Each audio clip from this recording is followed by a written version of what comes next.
This is a deeper listen from KEXP, the show we talk with musicians about the thoughts and experiences that shape their music. And today we're talking with Gina Birch. It said there like someone with a gun, playing Russian roulette with 6 bullets in the chamber. She's not only a founding member of the legendary punk band the Raincoats, she's also a filmmaker and visual artist. On top of that, she recently wrapped up an American tour behind her second solo album called Trouble. Martin Douglas caught up with Gina Birch backstage before her Seattle concert to talk about the themes behind the songs on Trouble, her longtime connection to the Pacific Northwest, and more.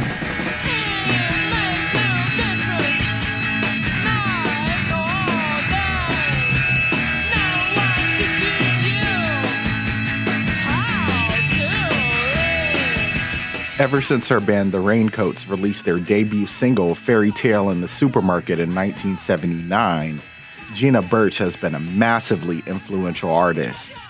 Birch formed The Raincoats with Ana da Silva in the West London social scene, arguably responsible for kickstarting the entire punk rock movement. The same scene that spawned the Sex Pistols,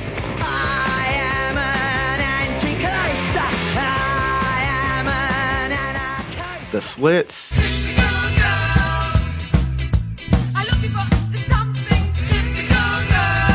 and if I must give them credit, The Clash.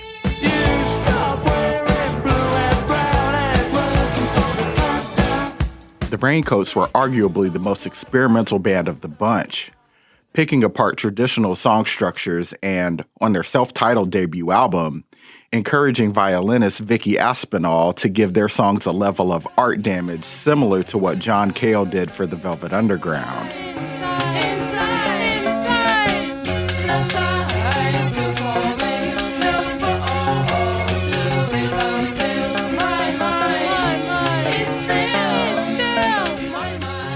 Over the years, Birch and da Silva recorded and performed music alongside an ever-changing lineup of musicians.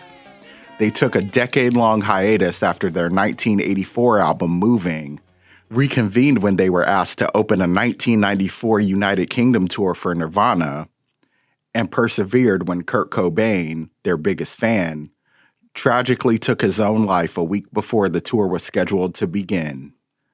The Raincoats were musical legends in Cobain's one-time home of Olympia, Washington. They were idolized by not only Kurt himself, but Beat Happening's Calvin Johnson, who played the Raincoats on his Chaos FM radio program in the early 1980s. That's why we're running away. That's why we're running away. The band's popularity in Olympia reached critical mass when the burgeoning Riot Girl movement adopted the Raincoats as their spiritual predecessors. Bands like Bikini Kill,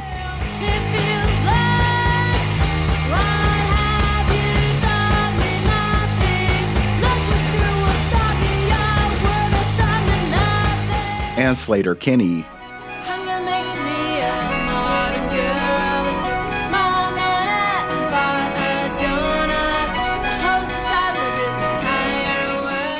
After the Raincoats took another lengthy break, Gina Birch kept ties to Olympia, where her band The Hangovers played the influential DIY music and arts festival Ladyfest in its inaugural year in 2000.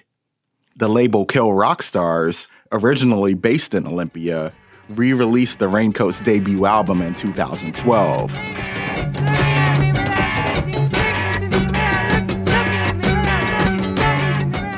While her music career was quiet over the years, Birch focused on her visual artwork and filmmaking. But in 2023, she released her debut solo album on Third Man Records, titled I Play My Bass Loud. Notes fly around the room, dancing to their tune. Notes rattle your feet, they fly across the street. I Play My Bass Loud was produced by Youth, the founding bassist of Killing Joke. So was the album she released this year, Trouble. The lead single, Causing Trouble Again, was inspired by a feminist art exhibition called Women in Revolt at the prestigious London Museum Tate Britain, which Birch was a part of. We're righting your wrongs, you had your time. We're smashing the rules, stepping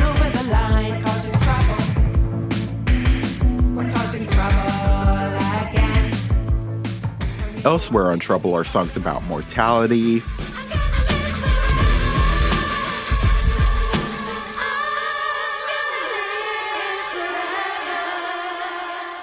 conflict with friends,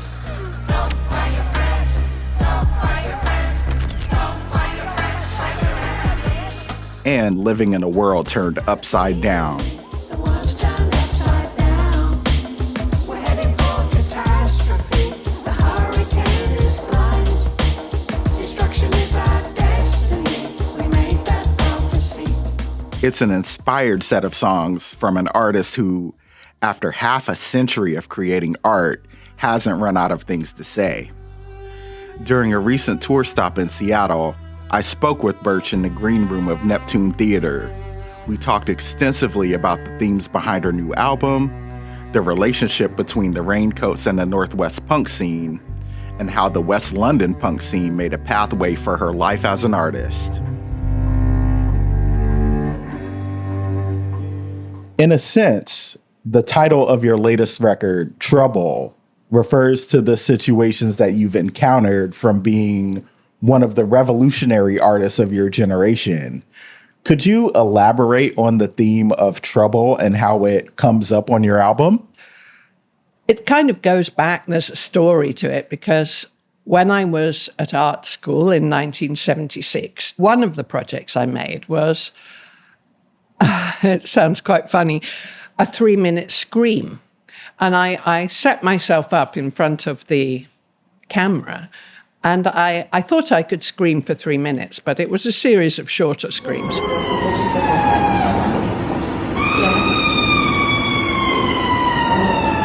I got this developed and put it in my pocket and kind of forgot about it, really. But some years later, a curator had seen part of it and asked if they could view the whole thing with a view to putting it in her Women in Revolt exhibition at the Tate Britain. And there were 100 women in this show, and they all had made work between 1970 and 1990. So a lot of them were older women. And it was kind of really amazing to be linked with them, you know, to be joined up with them. And I wanted something that would kind of unite us in a way. And I thought I needed to make some kind of anthem, really. And so I asked the curator if she'd write to all the women and ask them if they would send me 3 names of women who had inspired them, given them pause for thought, given them the idea that perhaps things could be better, women who maybe been ignored in the past who were inspiring to them. And so I collected names together, and I thought I would make a song called Causing Trouble, which would be the names of all these women over the decades, possibly century, who had done things that were slightly outside the mainstream or put in effort to make things better for society and maybe for women in particular. And so I wrote this song, Causing Trouble Again, which is a kind of anthem bringing us all together.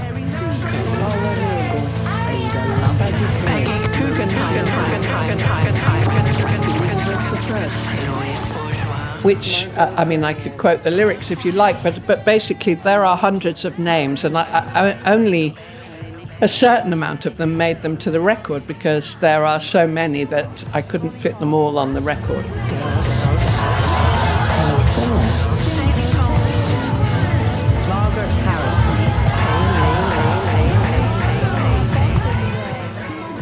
But some were just really funny, like when a woman was saying all these very serious names. And she said Stormy Daniels, you know, it really made me laugh, but it also made me think, well, yes, you know, she had the courage to stand up for herself, to challenge something, to challenge authority and say, look, this is the truth, this is my truth, and this is what happened.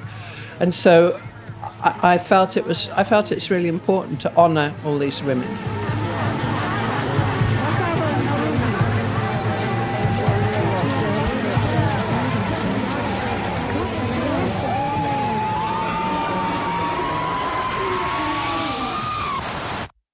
It brings to mind a very popular saying that I'm sure you've heard before, which is well-behaved women seldom make history. Yeah.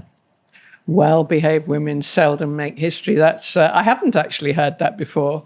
But I think my mother's generation, and my mother in particular, has always been very well-behaved. And as a result, sometimes slightly infantilized in a way, doing what's expected of her from her husband and society means that the things that she perhaps could have fulfilled were left undone.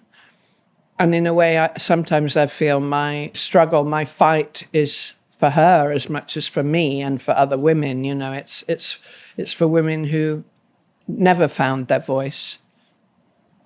I mean, there are many women who found their voice and have been ignored or brushed under the carpet somehow.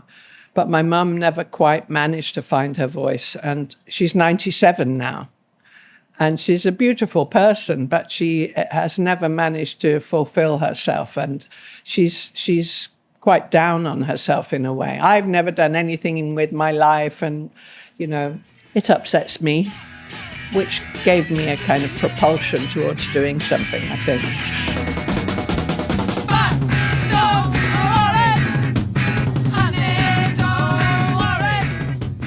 When I met Anna at art school, Anna de Silva, we were both big fans of what was happening, which had just kind of begun to bubble up, punk rock in London.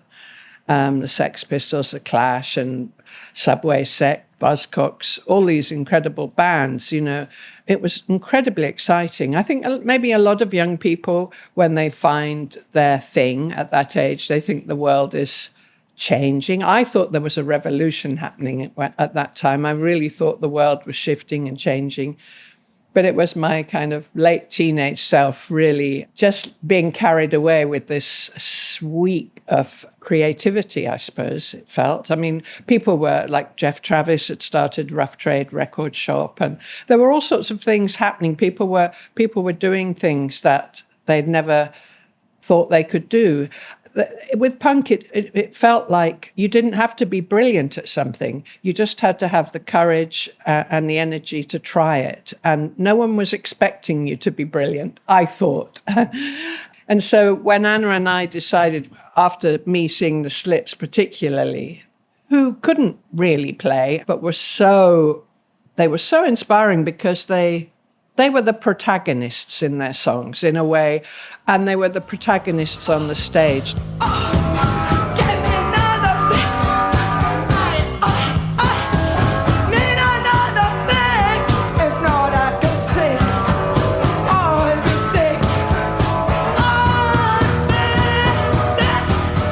They were wild, they were funny, they were troubled, they were troubling, they kind of fought each other even, and they were very mischievous. And I really, really related to them. I really thought, wow, this is the first time I've seen anything like this. And this is the first time I've ever even dreamed that I might want to do something like it.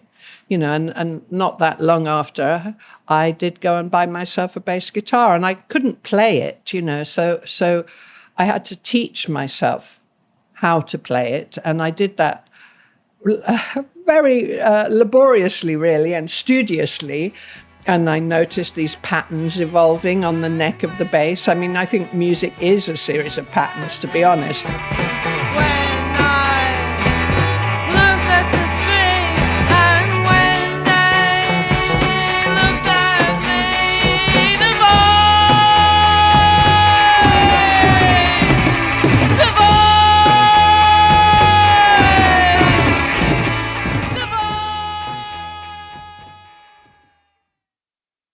Let's go back to your latest album, Trouble. What is the biggest difference between Trouble and your first solo album, I Play My Bass Loud? Well, I think with I Play My Bass Loud, those songs had evolved over quite a long period of time. The I Play My Bass Loud song evolved when Helen Reddington, a.k.a. McCookery Book, and I were making a film called Stories from the She-Punks, Music with a Different Agenda. And so we interviewed lots of women who weren't singers in bands, but had picked up a noisy instrument during punk. And it had somehow transformed their lives. Even if they never continued to play, the act of doing that and performing live kind of gave them a kind of release, a kind of moment of rebellion and acceptance by saying, here I am, I'm going to play this instrument loud on a stage in front of you. I'm not going to necessarily make a career out of it. So we're making this film, and we needed a bit of money for a budget. So we decided we would each write a song. And I thought many of the women in the film were bass players. So I thought I would get each of them to come and play some bass on it.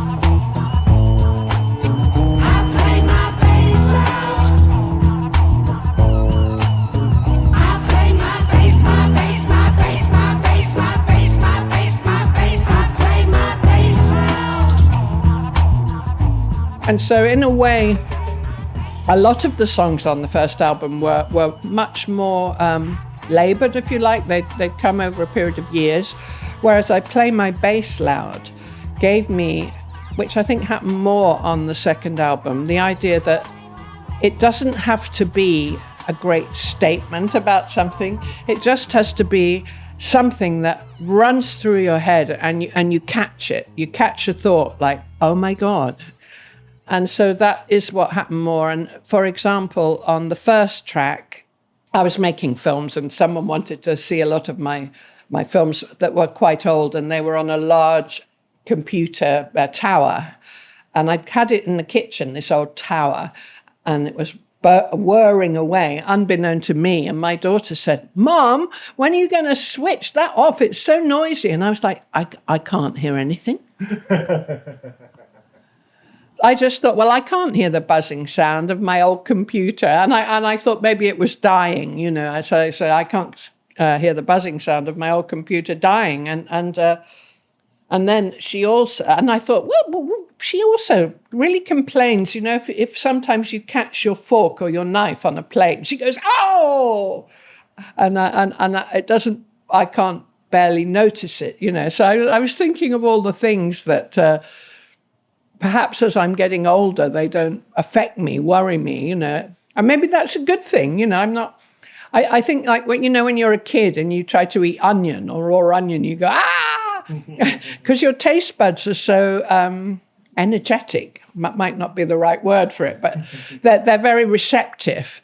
And as you get older, you like hotter and hotter foods. You like spicier stuff. And as your taste buds are kind of getting less active, if you like. So I thought I'd make the song about the idea that we all think we're going to live forever, but actually, you know, each stage of our life is different. We move through life and we experience different things, and it's great, really. It's a wonderful thing. And you know, I have gone a little bit deafer. I can't see so well, but I'm fine in my world. I like my world, you know.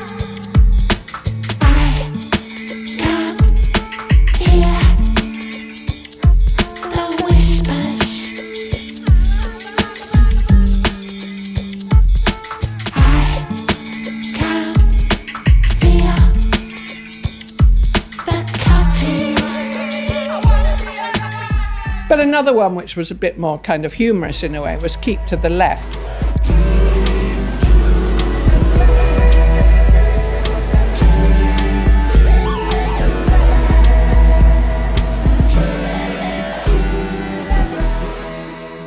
Because when you're driving in London, I mean, we drive on the left-hand side of the road, and everywhere you go is keep left sign, keep left, keep left. And of course, you know, for us in the UK, the left is the People's Party. It's for the workers, it's for the people who are perhaps less fortunate, and the people who have a more inclusive outlook on life. So I thought Keep to the Left was quite funny in that, you know, it's a kind of chant of that you're seeing constantly when you're driving.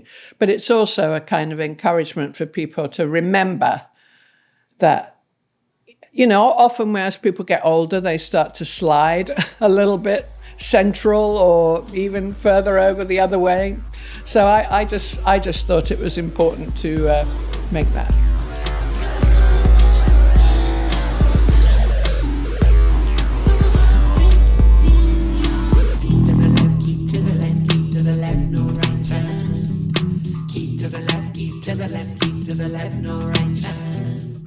You mentioned Ana da Silva, and I wanted to know, I read something in the book Shouting Out Loud, the great new book about the Raincoats, that your first solo album, I Play My Bass Loud, the full length album came about in part because Ana wasn't really interested in recording new Raincoats material. Is that right? Yeah, I think so. I mean, she definitely didn't want to do any more Raincoat stuff. And when Dave Buick from Third Man came over, he was involved in doing some 7-inch releases for the opening of the Third Man shop in Marshall Street, just parallel to Carnaby Street. And they wanted to find people who wanted to record the 7 inches, which kind of welcomed Third Man to London.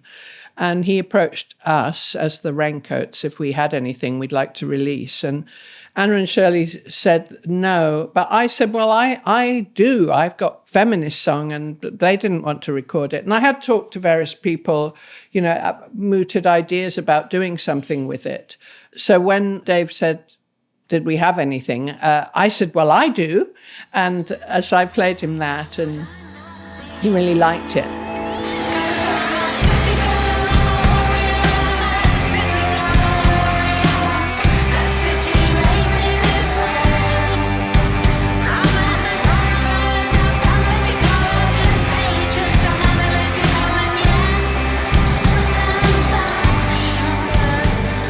And then he said, what about an album? It was a kind of very, maybe I said, what about an album? Maybe he said, what about an album? Well, maybe we both said it at exactly the same time.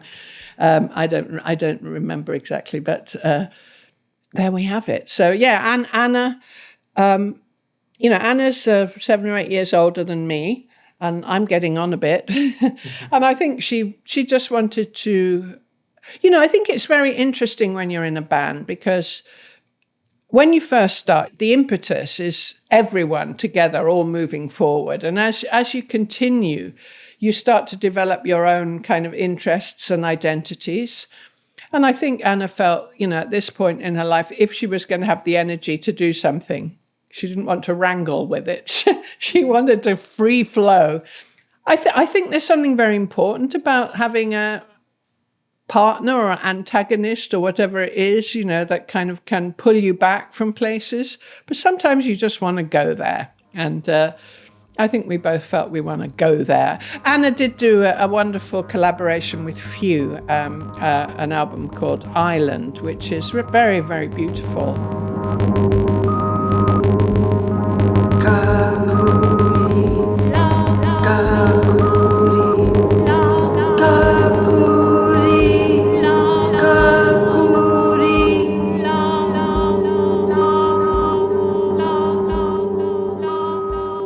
Like me, she started painting a lot, but we both have found a kind of real joy and peace in making visual work, which is where we both started. I mean, we both met in a visual arts school, and here we are, back there now, all these years, 50, 60 years, 50 years later, we're back to where we were. Punk was definitely, It was such a strong impetus to do something that we were both very taken with it. And we would have been crazy not to have been diverted into it. It really made us both who we are. And we both have had the most fantastic time doing the Raincoats and various projects since, But also we're very different characters, I am definitely much more kind of playful and mercurial, if you like, and she's kind of more poetic and somber, and I like things that make me laugh, and Anna doesn't not have a sense of humor, but it's not humor that motivates her work. It's a kind of depth and sometimes a melancholy. So I think that's the differences with us. Really kind of helped solidify the work that we did. But I think now we're both like, that was great. Enough already.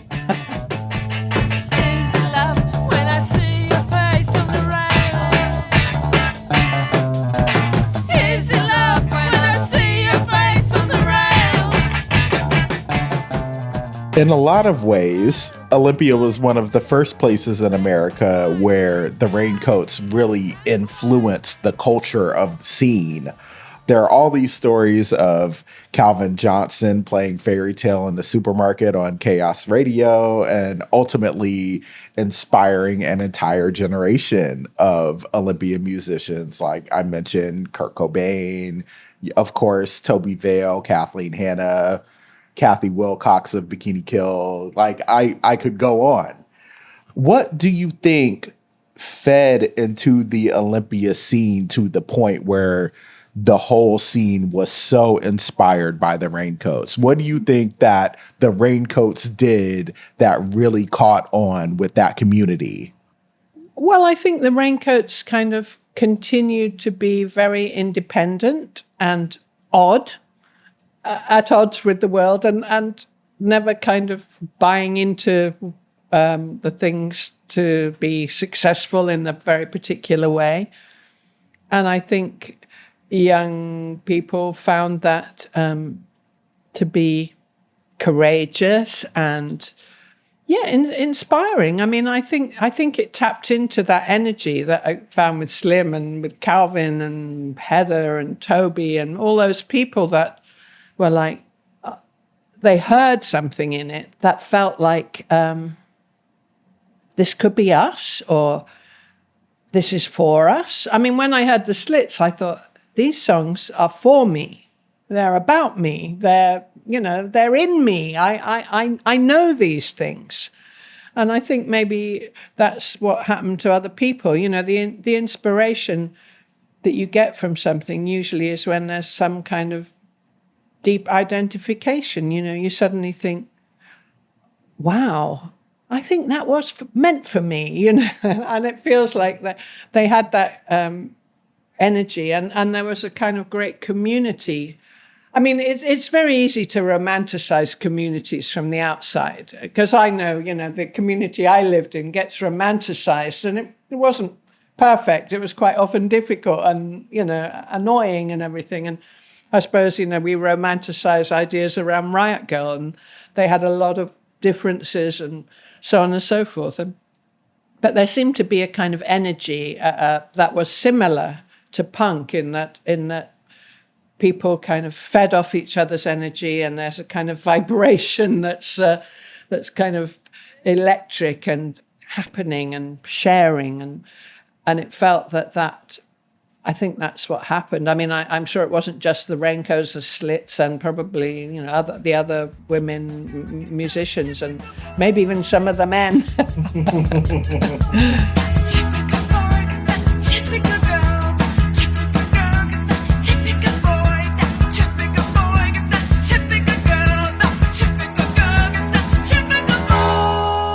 When you were talking about that, I thought about the first time I went to the UK. I stayed in West London, and, you know, a whole flurry of memories and kind of the romanticism of that West London punk scene sort of came up for me. So I was just, yeah. Yeah, well, you know, it's very easy to kind of feel you know, it felt very special to me at the time. But also, you know, there were aspects of it that were very lonely and difficult, and I was very shy, and you know, it was odd, but it felt like a revolution was happening. And I mean, I must say, when I was at the Lady Fest in 2000, that first Lady Fest, the whole of Olympia was just so buzzing. There were comedians, there were women of all shapes and sizes, colours and creeds, and it was just, I felt like this is a kind of nirvana, you know. It was kind of quite amazing. But I'm sure the 40 women who organized it had lots of ups and downs and ins and outs. And but as an external performer and observer, to me, it was a little bit of paradise, you know. And then I saw you.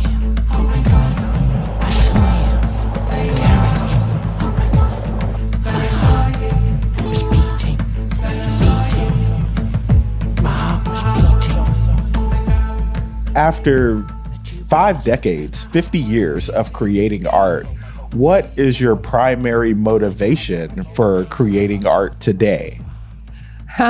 Well, you know, it's funny because when I was younger, I thought, oh, you can't call yourself an artist. Someone else has to describe you as an artist. We had this very noble idea that, it was something that was bestowed upon you. But as I get older and I realize the way I look at things is slightly askew or askance, and that's what I do.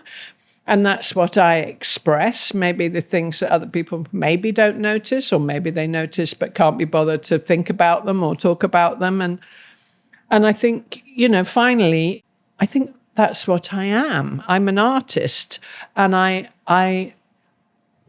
when I get up in the morning, I think about making a song or doing a painting or writing something. And I don't even think about having a wash or a shower.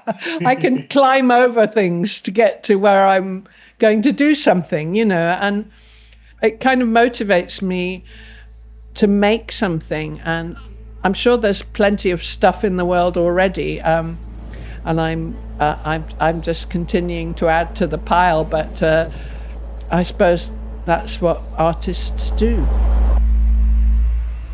All right, final question. For this particular podcast that we're recording an interview for, we usually ask our guests to pick one song that they have been listening to that somehow resonates with them for whatever reason. And so if you had to pick one song to show to the listeners of this podcast, what song would that be and why? There have been so many songs over the years. I mean, now I'm just, I'm afraid I listen to Bob Dylan quite a lot. And it's quite, it's not very original, but, I listen to so many of his songs and, and I like Abandon Love. I love you, but you're strange. I just like the way he writes things. I love the way he expresses things. But, when for me, I wouldn't have done any of what I did if it hadn't been for the Slits. Run, run, run, run.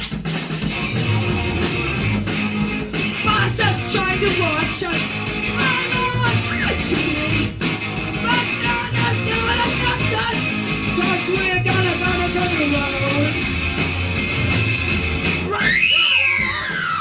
I can't say Shoplifting is the be-all and end-all song of my life, Newtown. All those songs were just... I knew Palmolive, and I knew she had a big raincoat with holes in the pockets, and sometimes when she put things in her pocket in a shop, it would fall to the floor and she would be discovered. And, so I do a runner. I knew all those things. They just really resonated with me. That was Gina Birch of the Raincoats talking with Martin Douglas about her career and latest solo album called Trouble.